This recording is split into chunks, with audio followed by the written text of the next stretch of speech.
नमस्कार दोस्तों, मैं doctor Ashok Kumar SPC government college Ajmer से आज आपके लिए बीएससी पार्ट वन में फिज़िकल केमिस्ट्री में सॉल्यूशंस चैप्टर लेके आए हैं, यानी विलियन। इसमें हम क्या पढ़ेंगे? विलियंस में सॉल्यूशन, जिसे हम विलियन बोलेंगे, डाइल्यूट सॉल्यूशन, तनु विलियन तथा कॉलिगेटिव प्रॉपर्टी यानी अणुसंख्यक गुण। अब सॉल्यूशन लेते हैं कि भाई सॉल्यूशन क्या है। सॉल्यूशन हमने देखा बहुत बार। एक एग्जांपल लेते हैं कि हम एक गिलास पानी के अंदर कुछ नमक डालते हैं तो एक ओआरएस का सॉल्यूशन बनाते हैं। तो वो सॉल्यूशन कैसा होता है आपने देखा होगा। उसमें नमक पूरे पानी में घुल जाएगा, यानी कि वो एक समांगी मिश्रण यानी होमोजीनियस मिक्सचर बन गया। आप चाहे उस सॉल्यूशन में से एक चम्मच ऊपर से लें या नीचे से लें, उसका कंसंट्रेशन यानी उसमें जो रूपरेखा, रंग है, खारेपन है, वो एकदम समान होगा, चाहे ऊपर से लें या नीचे से लें। तो हम कहेंगे कि एक विलियन या सॉल्यूशन जो समांगी मिश्रण होता है, जिसमें दो या उससे अधिक यौगिक भी हो सकते हैं, तो होमोजीनियस मिक्सचर ऑफ टू और मोर सब्सटेंसेस। अब डेफिनेशन क्या क्या है? According to definition, a solution consist of single phase. अब सॉल्यूशन एक सिंगल फेज होता है, या गैस, लिक्विड या सॉलिड। सॉल्यूशन यानी विलियन में दो चीज़ होती है, एक होता है विलायक और एक होता है विलेय। जो ज़्यादा मात्रा में होता है सॉल्वेंट, जिसे हम क्या कहते हैं, विलायक, और जो विलेय है वो सॉल्यूट, वो कम मात्रा में है। जिसका ओआरएस का हमने एक एग्जाम्पल लिया कि एक ओआरएस का घोल को जब पानी में मिलाते हैं तो ओआरएस कितना होता है, 3 ग्राम 4 ग्राम होता है एक पैकेट में, और ग्लास में पानी होता है लगभग 250 ml। अब डाइल्यूट सॉल्यूशन यानी तनु विलियन। डाइल्यूट सॉल्यूशन और आइडियल सॉल्यूशन। आइडियल सॉल्यूशंस, आदर्श विलियन। तो सॉल्यूशन को डाइल्यूट कहते हैं। भाई किसी को भी क्या कहेंगे, तनु किससे कहेंगे? तनु का मतलब उसमें विलेय यानी सॉल्यूट की मात्रा बहुत ही कम होगी और सॉल्वेंट की ज़्यादा होगी, तो उस सॉल्यूशन को डाइल्यूट सॉल्यूशन कहेंगे, यानी तनु विलियन। A solution is said to be dilute if the quantity of solute is much smaller as compared to the quantity of solvent. When the solute and solvent are mixed, so yield a dilute solution. जब हम विलेय और विलायक को मिलाते हैं तो एक तनु solution यानी तनु विलियन प्राप्त होता है। पर इसके अंदर ना तो कोई हीट निकलती है, ना कोई वॉल्यूम चेंज होना चाहिए, डाइल्यूट सॉल्यूशन। अब हम पढ़ते हैं थोड़ा सा कुछ आइडियल सॉल्यूशंस हैं, उनकी कैरेक्टरिस्टिक है, उनके बारे में। नॉन आइडियल सॉल्यूशन है, फिर आइडियल और नॉन आइडियल सॉल्यूशन, जिसे आदर्श और नाश विलियन कहते हैं, राउल्ट के नियम पे। तो फिर हम कुछ राउल्ट का नियम भी पढ़ेंगे। जो आइडियल सॉल्यूशन है ये कब फॉर्म होता है? हमने अभी कहा आइडियल सॉल्यूशन है जब विलेय और विलायक दोनों मिक्स करते हैं, जिसमें कोई भी हीट ना तो एब्जॉर्ब होती है ना निकलती है। Volume of components are additive, यानी जो भी इस मिश्रण में जो मिलाए जाते हैं वो योगात्मक होता है कंपोनेंट्स, और ये राउल्ट के नियम को फॉलो करता है। जनरली जो डाइल्यूट्स आइडियल सॉल्यूशन के नज़दीक होते हैं। तो इस तरह से हमने ये देखा कि भाई आइडियल सॉल्यूशन किसे कहेंगे। अब आइडियल सॉल्यूशन दोबारा कहें कि जिसमें विलेय और विलायक मिलाते हैं, ना तो हीट निकलती है ना उसमें एब्जॉर्ब होती है। जो उसका वॉल्यूम है वो योगात्मक या एडिटिव होता है, और वो राउल्ट के नियम को फॉलो करता है। अब नॉन आइडियल सॉल्यूशन क्या कहें? वह सॉल्यूशन जो राउल्ट के नियम को ओबे नहीं करती, उन्हें नॉन आइडियल सॉल्यूशन कहते हैं। ये सॉल्यूशंस जो राउल्ट के नियम से या तो पॉजिटिव या नेगेटिव डेविएशन शो करते हैं, यानी नेगेटिव और पॉजिटिव डेविएशन करेंगे राउल्ट के नियम से, तो उन्हें अनादर्श या नॉन आइडियल सॉल्यूशन कहेंगे। If vapour pressure of A solution, एक एग्जांपल दिया है कि अगर मान लीजिए सॉल्यूशन है तो उस सॉल्यूशन का वेपर प्रेशर अगर उसके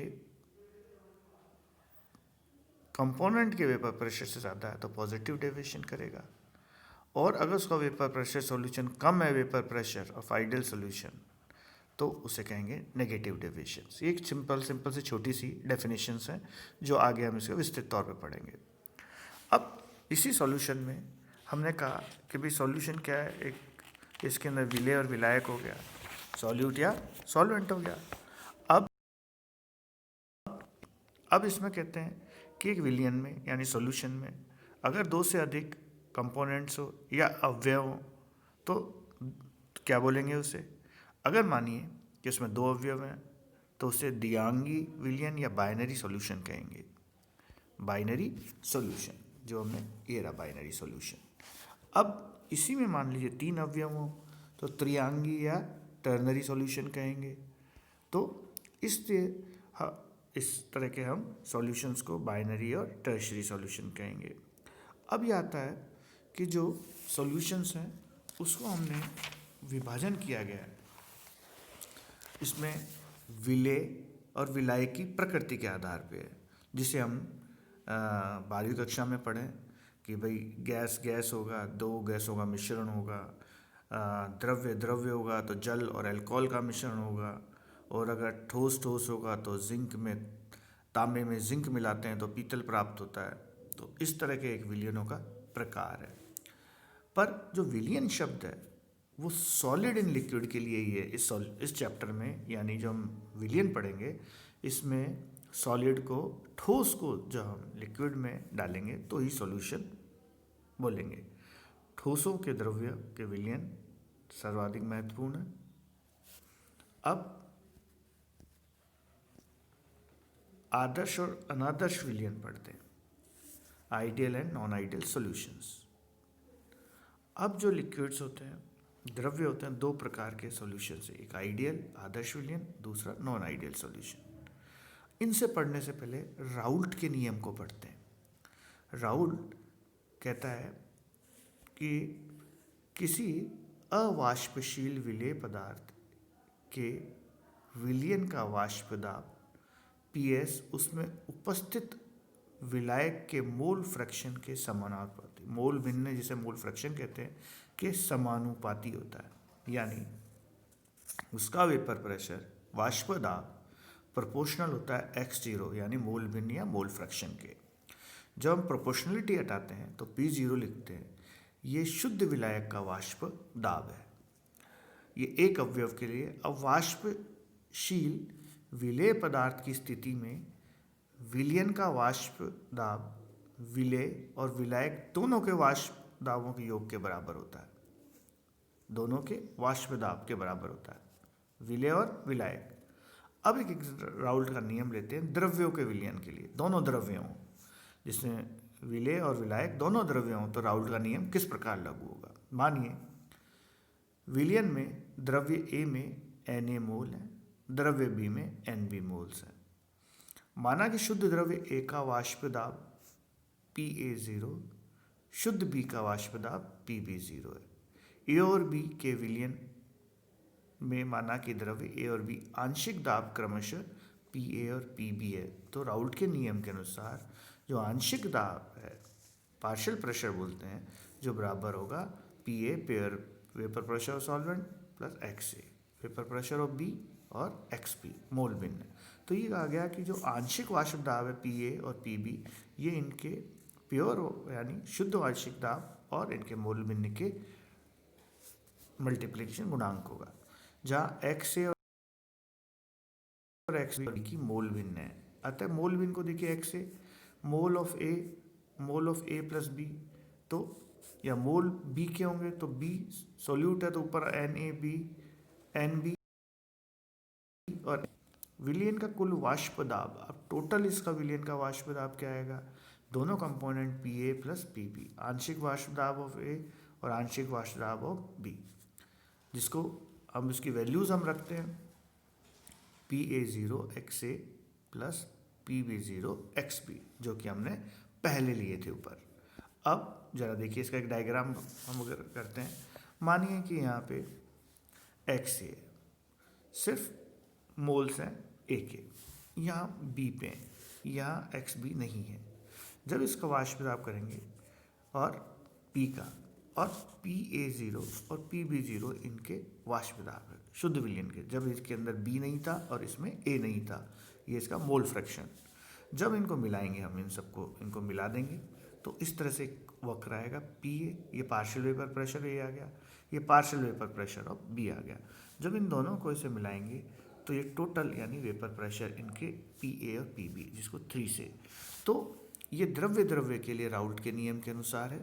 इन विलीनों के वाष्प दाब के मान PA0 के मध्य होंगे, जो कि PA0 और PB को जोड़ने वाली रेखा है। अब ये कहें कि भाई इनका वाष्प दाब कहें, तो इनका वाष्प दाब जो दोनों का रहेगा वो इनका और इनका इस रेखा के बीच में होगा। तो ये हो गया द्रव्य द्रव्य के लिए।